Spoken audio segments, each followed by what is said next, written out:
السلام عليكم ورحمة الله وبركاته. إن الحمد لله نحمده ونستعينه ونستغفره ونؤمن به ونتوكل عليه ونعوذ بالله من شرور أنفسنا ومن سيئات أعمالنا. من يهده الله فلا مضل له ومن يضلله فلا هادي له. أشهد أن لا إله إلا الله وأشهد أن محمدا عبده ورسوله. بعد أعوذ بالله من الشيطان الرجيم. بسم الله الرحمن الرحيم. وقضى ربك ألا تعبدوا إلا إياه وبالوالدين إحسانا. وقال النبي الكريم صلى الله عليه وسلم عن عبد الله بن مسعود رضي الله تعالى عنه قال: سألت النبي صلى الله عليه وسلم: أي العمل أحب إلى الله؟ قال: الصلاة على وقتها. قلت: ثم أي؟ قال: بر الوالدين. قلت: ثم أي؟ قال: الجهاد في سبيل الله. সম্মানিত সুশিক্ষিত যোগ্যতম উস্তাদ মুহতারাম ফজিলাতুল শেখ মতিউর রহমান আল মাদানী হাফিজাহুল্লাহ, শ্রদ্ধেয় সম্মানিত সুশিক্ষিত আজকের সভার সভাপতি সাহেব এবং মঞ্চে উপস্থিত উলামায়ে কেরাম, আমার সামনে বসে থাকা ইসলাম দরদি ভাই সকল, আজকে আমি যে বিষয় নিয়ে আপনাদের সামনে আলোচনা করব বলে মনস্থ করেছি সেটা হচ্ছে পিতামাতার হক।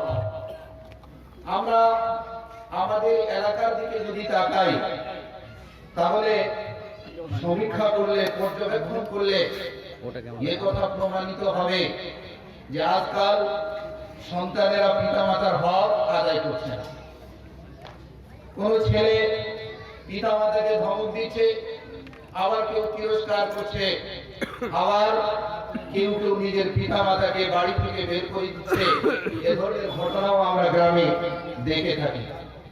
কিন্তু আফসোস লাগে, আমাদের কামিয়াবির জন্য, আমাদের সাফল্য মণ্ডিত হওয়ার জন্য আল্লাহ তাবারক ওয়া তাআলা বিভিন্ন ধরনের পথ বলে দিয়েছেন, বিভিন্ন ধরনের ইবাদতের কথা বলে দিয়েছেন, বিভিন্ন ধরনের নেক আমলের কথা বলে দিয়েছেন। ওই সমস্ত নেক আমলগুলোর মধ্য থেকে একটি অন্যতম আমল, একটি গুরুত্বপূর্ণ আমল হচ্ছে পিতা মাতার হক আদায় করতে পারলে আমরা সাফল্য মণ্ডিত হব এবং আমাদের ঠিকানা হবে জান্নাত।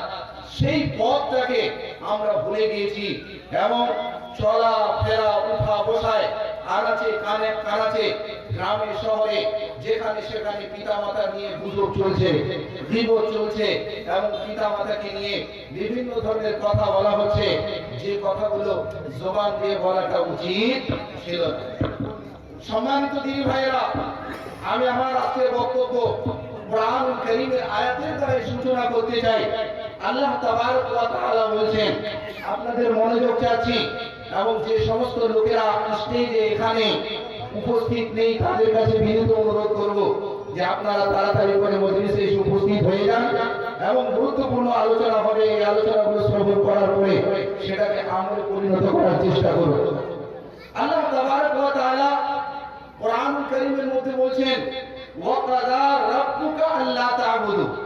পৃথিবীর লোকেরা শুনে নাও, তোমার রব ফয়সালা করে দিয়েছে, চূড়ান্ত সিদ্ধান্ত করে দিয়েছে যে তোমরা এক আল্লাহ ব্যতীত অন্য কারো ইবাদত করবে না। কোন অমুসলিম ভাইয়ের ইবাদত চলবে না, কোন পীরের ইবাদত চলবে না। ইবাদত হবে শুধুমাত্র আল্লাহর জন্য। নামাজ আদায় করবে আল্লাহর জন্য, রোজা রাখবে আল্লাহর জন্য, সিয়াম পালন করবে আল্লাহর জন্য, এমনকি কুরবানি করবে, এই কুরবানিটাও হবে শুধুমাত্র আল্লাহ রাব্বুল আলামিনের জন্য। অতএব যদি কেউ ইবাদতের মধ্যে অন্য কাউকে শরীক করে নেয়, অর্থাৎ আমি নামাজ আদায় করছি লোকেদেরকে দেখানোর জন্য, তাহলে আল্লাহ ব্যতীত অন্য কারোর জন্য ইবাদত করা হয়ে গেল। আর যদি কোনো ব্যক্তি এভাবে করলো তাহলে মনে করে নিতে হবে সে যেন এই আয়াতের প্রথম টুকরা, প্রথম অংশকে অস্বীকার করে ফেললো। কেন? কারণ আল্লাহ পাক বলেছেন, ওয়া কাযা রাব্বুকা আল্লা তা'বুদু ইল্লা ইয়্যাহু ওয়া বিল ওয়ালিদাইনি ইহসানা, যে তোমার রব চূড়ান্ত সিদ্ধান্ত করে দিয়েছে যে তোমরা আল্লাহ ব্যতীত অন্য কারো ইবাদত করবে না। এরপরে আল্লাহ তাবারক ওয়া তাআলা বলেন ওয়াবিল ওয়ালিদাইনি ইহসানা, আর শোনো পিতামাতার সঙ্গে ভালো ব্যবহার করবে, সদাচরণ করবে, তাদের সঙ্গে তিরস্কারমূলক কথা বলবে না, এমন কথা বলবে না যে কথা বলার কারণে পিতামাতার অন্তরে আঘাত লাগবে আর পিতামাতার জবান থেকে বদুয়া বের হয়ে যাবে। আব্দুল্লাহ, তুমি আমাকে গালি দিয়েছো, তুমি আমাকে বাড়ি থেকে বের করে দিয়েছো, তুমি আমাকে ধমক দিলে, আমি তোমার নামে বদুয়া করে দিলাম। পৃথিবীর লোকেরা, বারহাস গ্রামের লোকেরা, অত্র মজলিসে উপস্থিত লোকেদেরকে আমি বলতে চাই, যদি পিতা মাতার কাছ থেকে এ ধরনের বদুয়া বের হয়ে যায় তাহলে এই দোয়া আল্লাহ তাবারক ওয়া তাআলা কবুল করে নেন। আর কবুল করে নেওয়ার পরে তাই হয় যে বদুয়া করা হয়েছে।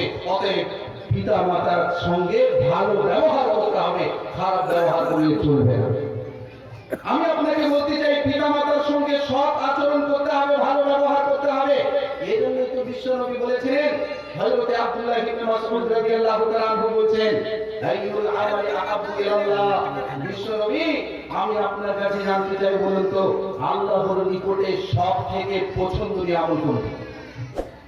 সবথেকে পছন্দনীয় আমল নামাজ, রোজা, হজ, যাকাত না, ওগুলো আমল আল্লাহর নিকটে সবথেকে পছন্দনীয় না, যেটা এই হাদিসের মধ্যে বর্ণনা করা হয়েছে।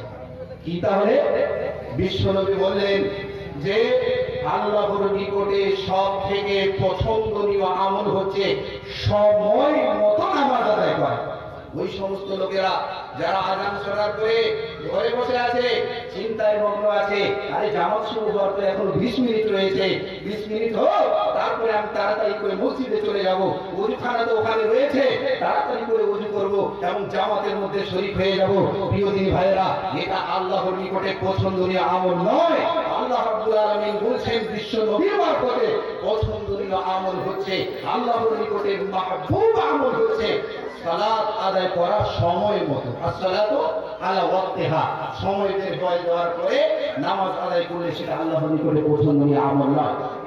এরপরে আব্দুল্লাহ ইবনে মাসউদ বলেন, সুম্মা আইয়াম ইয়া রাসূলুল্লাহ, হে আল্লাহর রাসূল, এরপরে আল্লাহর নিকটে সবথেকে পছন্দনীয় আমল কোনটি?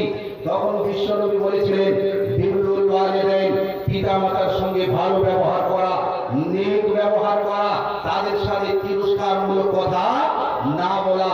প্রিয় দিনী ভাইরা, এই সম্পর্কটার সঙ্গে, এই অংশটার সঙ্গে আজকে আমার বিষয় রয়েছে। আমি আপনাকে দেখাতে চাই পিতা কাকে বলে, মাতা কাকে বলে। আমি আজ থেকে 10 থেকে 12 বছর আগে যখন কিষানগঞ্জ মাদ্রাসায় পড়ছিলাম, তো ক্লাসের পরে আমি প্রতিদিন এসে সাইফুল্লাহ ভাইয়ের দোকানে আনন্দবাজার পত্রিকা এবং উত্তরবঙ্গ সংবাদ শুনতাম এবং দেখতাম। দেখার পরে হঠাৎ করে একদিন ঘটনা আমার চোখের সামনে পড়লো, আমি পড়তে শুরু করলাম, দেখলাম যে ওখানে একটি মা ট্রেনে উঠেছে। এই মার প্রসব বেদনা হলো, ডেলিভারি ছিল, প্রসব বেদনা হলো, চলো প্রসব বেদনা হয়েছে, এখানে তো অনেক লোক আছে, এদের মাঝে আমার প্রসব বেদনাটা উঠবে বা আমার যদি প্রসব হয় আমার মান সম্মান হানি হবে, চলো আমি যাই শৌচালয়ে। ট্রেনের মধ্যে যে বগি, ওই বগির শৌচালয়ে চলে গেলেন কে? ওই মেয়ে। এরপরে প্রসব বেদনা হলো, ওই সন্তান জন্মগ্রহণ করলো। জন্মগ্রহণ করার পরে যন্ত্রণা বেদনার কারণে সে আর নিজেকে কন্ট্রোল করতে পারছে না, সে নিজেকে কাবু করতে পারছে না। দেখা গেল কিছুক্ষণের মধ্যেই যে সন্তান জন্মগ্রহণ করেছিল ওই সন্তান ওই শৌচালয়ের ছিদ্র দিয়ে নিজের মধ্যে পড়ে গেল। বলেন, যে মুহূর্তে যখন মা যন্ত্রণায় কাতর হয়ে আছে, বেদনা হচ্ছে, রক্ত বের হচ্ছে, ওই অবস্থাতেও নিজের সন্তানের খেয়াল করছে এবং নিজেকে কন্ট্রোল করে দাঁড় করে নিচ্ছে এবং দাঁড় করে নেওয়ার পরে ওই চলন্ত ট্রেনে চলন্ত অবস্থায় শৌচালয় থেকে বের হচ্ছে এবং ট্রেনের দরজা দিয়ে নিচে নেমে যাচ্ছে, পড়ে যাচ্ছে। আর পড়ে যাওয়ার কারণে তার চামগুলো ছিঁড়ে পড়ে যাচ্ছে, রক্ত বের হচ্ছে, কোথাও হাড়ের মধ্যে লেগেছে। এমন অবস্থায় সে দৌড়তে শুরু করছে, আমার সন্তান কোথায়, আমার সন্তান কোথায় পড়লো, চলো আমি দেখি। এভাবে করতে করতে করতে ওই সন্তান পেয়ে নিচ্ছে, সন্তানকে নিজের কোলের মধ্যে নিয়ে তার যে যন্ত্রণা, তার যে বেদনা, সে বেদনাটাকে ভুলে যাচ্ছে। এটা হচ্ছে মা। ওই মাকে আমরা ভুলে গেলাম। ওই মা যখন আমার টাকা হলো, যখন আমি বিবাহ করলাম, ওই মাকে আমি ভুলে গেলাম। আমার স্ত্রীর কারণে আমি মাকে মাঝে মধ্যে বকাঝকা করি, আমার মাকে আমি মাঝে মধ্যে তিরস্কার করি। আমরা মাকে চিনতে পারলাম না। মায়ের কি অবদান রয়েছে, মায়ের কি ফজিলত রয়েছে, মায়ের কি মর্যাদা রয়েছে, আমি হাদিস দিয়ে আপনার কাছে দেখাতে চাই। বিশ্বনবীর নিকটে এক সাহাবী চলে আসলেন। রাসূল সাল্লাল্লাহু আলাইহি ওয়াসাল্লাম, মান আহাক্কু বিহুসনি সাহাবাতি, আমার উত্তম ব্যবহার, আমার চরিত্র ভালো ব্যবহার পাওয়ার সব থেকে বেশি অধিকার কে বলে? বিশ্বনবী কি বলেছিলেন? উম্মুকা, তেরা মা, তেরি মা, তোমার মা সব থেকে বেশি তোমার চরিত্র, তোমার ব্যবহার পাওয়ার অধিকারী। এরপরে ওই সাহাবী বললেন, এরপরে কে? বিশ্বনবী আবার বললেন, তোমার মা। এরপরে আবারও প্রশ্ন করলেন যে এরপরে আমার চরিত্রের সব থেকে বেশি অধিকারী কে? বিশ্বনবী বললেন, উম্মুকা, তোমার মা। তার মানে বিশ্বনবী মুহাম্মদুর রাসূলুল্লাহ সাল্লাল্লাহু আলাইহি ওয়াসাল্লাম এই পৃথিবীতে মহিলাদেরকে, মাদেরকে তিনটি হক দিলেন, তিনবার হক দিলেন। কেন? কারণ 9 মাস 10 দিন পর্যন্ত পেটের মধ্যে রেখেছিলেন, কত কষ্ট হয়েছিল, খেতে বসেছে, হঠাৎ করে আপনি যখন সন্তান ছিলেন, মায়ের পেটে ছিলেন, আপনি লাত মেরে দিয়েছিলেন।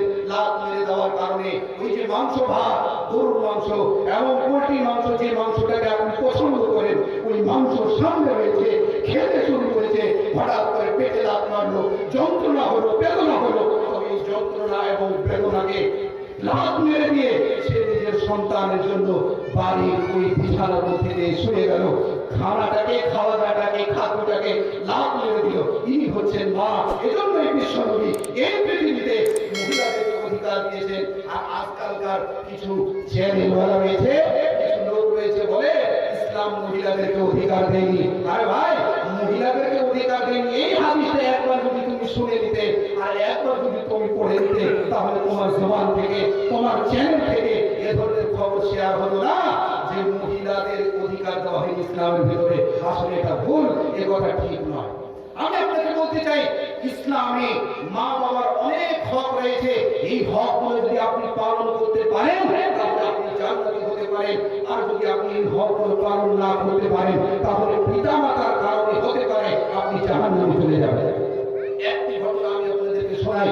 সহিহ বুখারী এবং সহিহ মুসলিমের মধ্যে এ ধরনের হাদিস রয়েছে। বিশ্বনবী মুহাম্মদুর রাসূলুল্লাহ সাল্লাল্লাহু আলাইহি ওয়াসাল্লাম বলেছেন, জুরেজ নামে এক ব্যক্তি ছিল। এই ব্যক্তি খুব আল্লাহর ইবাদত করত এবং সব সময় ইবাদতে মগ্ন থাকত। পৃথিবীর আর কোনো লোক লালসা নেই, শুধুমাত্র ইবাদত আর ইবাদত।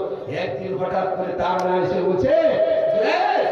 এই কথা যখনই বলল, ওই অবস্থায় জুরেজ নামাজরত অবস্থায় ছিলেন, নামাজ পড়ছিলেন। নামাজরত অবস্থায় তিনি ভাবতে শুরু করলেন, একদিকে মা আর একদিকে নামাজ, আমি কোনটা করব?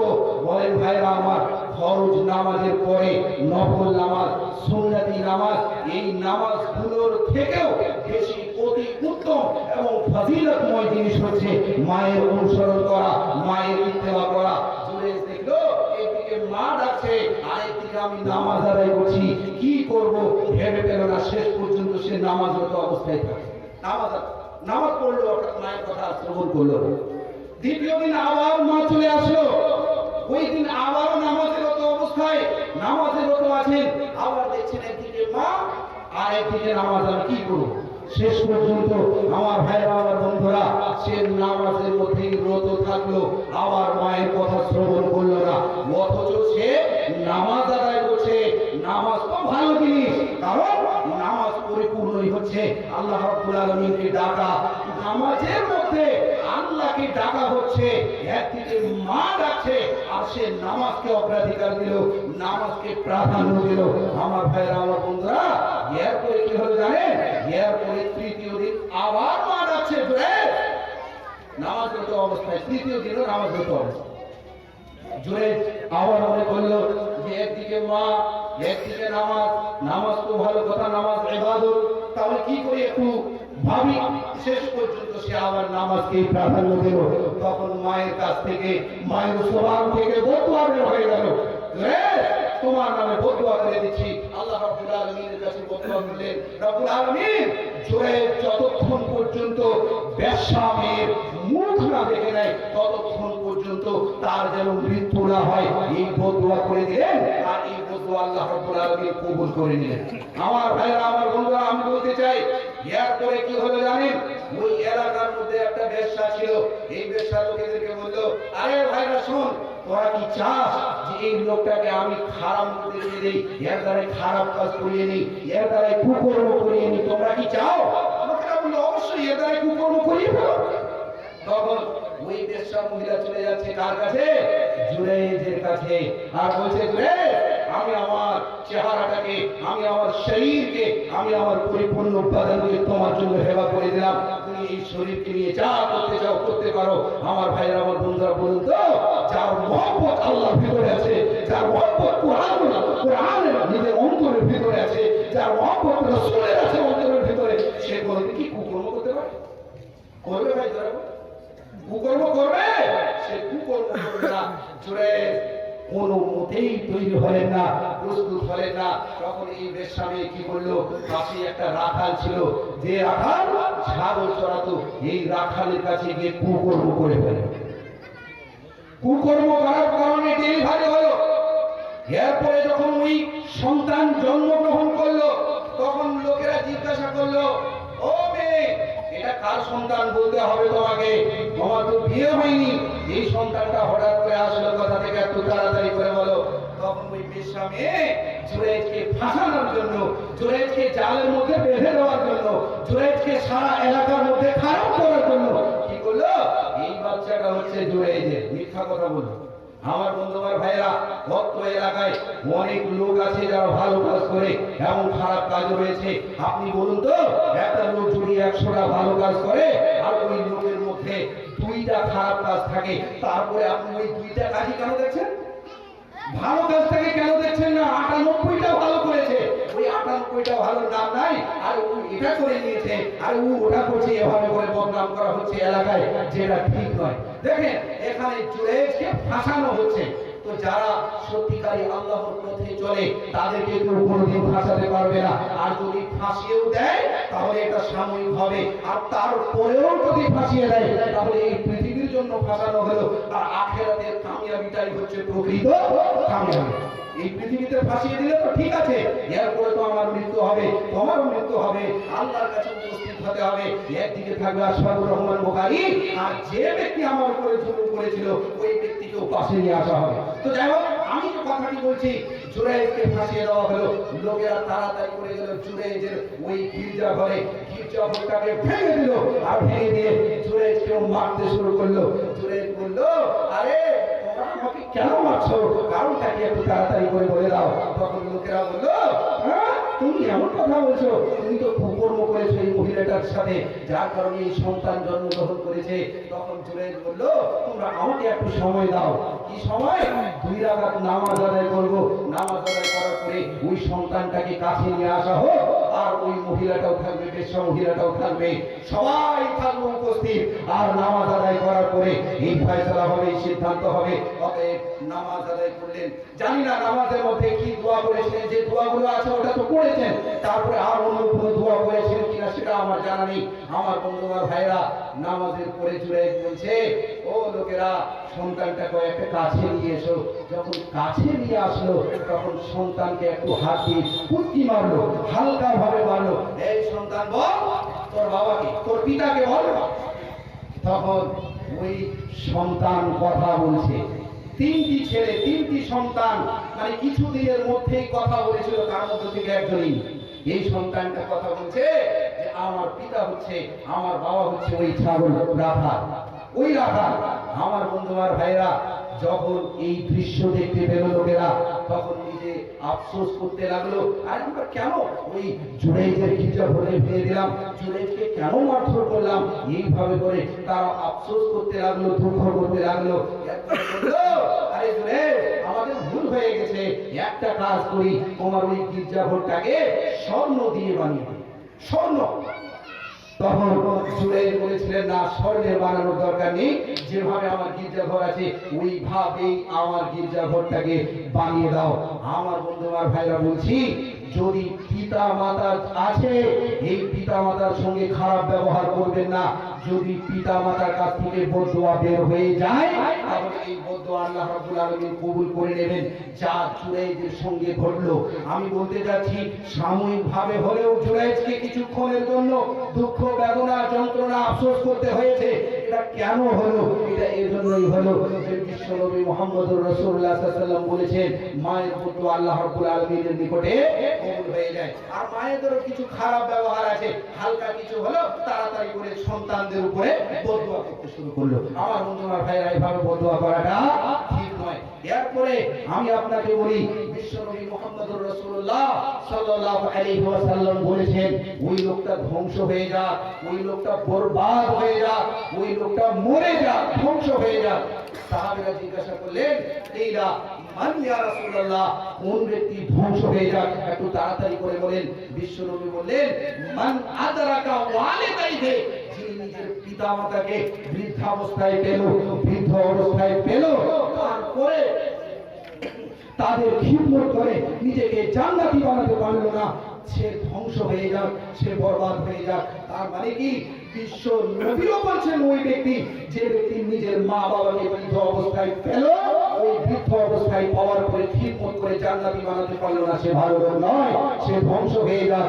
অতএব যাদের পিতা মাতা বৃদ্ধ অবস্থায় চলে গেছে, জান্নাতের পথ, জান্নাতের পথ এবং জান্নাত ক্রয় করার, জান্নাত অর্জন করার একটি অন্যতম রাস্তা হচ্ছে পিতা মাতার সঙ্গে ভালো ব্যবহার করা, পিতা মাতার সঙ্গে সৎ আচরণ করা। কিন্তু দুঃখ হয় যে ছেলে 15 বছর, 16 বছর, 17 বছর হয়ে গেল, এবার চোখে দেখতে পাচ্ছে, বুঝতে পারছে, তখন একটি মেয়ের সঙ্গে প্রেম হয়ে গেল। এরপরে এই মেয়ের সঙ্গে প্রেম করতে করতে হঠাৎ করে বলছে যে এই মেয়েটার সঙ্গে আমি বিবাহ করব। পিতামাতা বলল, ঠিক আছে, বিবাহ করবো, আমি একটু দেখতে যাই। পিতামাতা যখন দেখতে যাচ্ছে, তখন দেখছে যে মেয়েটাকে আমার ছেলে পছন্দ করেছে, ওই মেয়েটা তো পর্দা করে না, ওই মেয়েটা তো নামাজ আদায় করে না, ওই মেয়েটা তো ভালো ব্যবহার নয়। যখন খুঁজে খুঁজে এইভাবে বর্ণনা করলেন, তখন মা বাবা বললেন, না রে ছেলে, তোকে এই মেয়েকে বিবাহ করতে হবে না।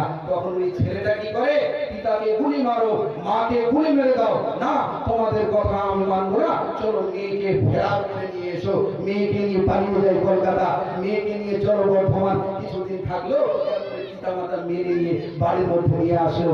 আমি বলতে চাই, এ ধরনের কুকর্ম করা, এ ধরনের খারাপ ব্যবহার করা, ইসলাম এটাকে জায়েজ করেনি। ইসলাম বলেছে পিতা মাতার খিদমত করা।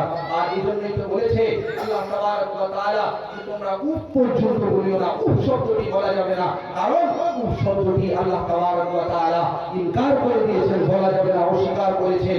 এই কথা যদি বলে যায় তাহলে পিতা মাতার অস্বীকার হবে, কোরআনুল কারীমের অস্বীকার হবে, কোরআনুল কারীমের নাফরমানি হবে। অতএব আপনাদের কাছে বিনীত অনুরোধ হবে যে আপনারা পিতা মাতার সাথে ভালো ব্যবহার করবেন। অনেক কথা ছিল, সংক্ষিপ্ত সময়ের মধ্যে আটলান্টিক মহাসাগরকে যেভাবে ঝিনুকের মধ্যে ভরে দেওয়া অসম্ভব, ঠিক তেমনি ভাবে পিতামাতার হকটাকে এই 20 মিনিটের মধ্যে বলে দেওয়াটা অসম্ভব। আগামীতে ইনশাআল্লাহ সময় থাকলে আমি আপনাদের সামনে তুলে ধরার চেষ্টা করব। শেষে আল্লাহ তাবারক ওয়া তাআলার কাছে দোয়া করছি, আল্লাহ তাবারক ওয়া তাআলা তুমি আমাদের সবাইকে পিতামাতার খিদমত করার তৌফিক দান করো, আমিন। আকুলু কওলি হাযা ওয়া আস্তাগফিরুল্লাহ লি ওয়া লাকুম ওয়া লিসাইরিল মুসলিমিন। ওয়াসসালামু আলাইকুম ওয়া রাহমাতুল্লাহি ওয়া বারাকাতুহু।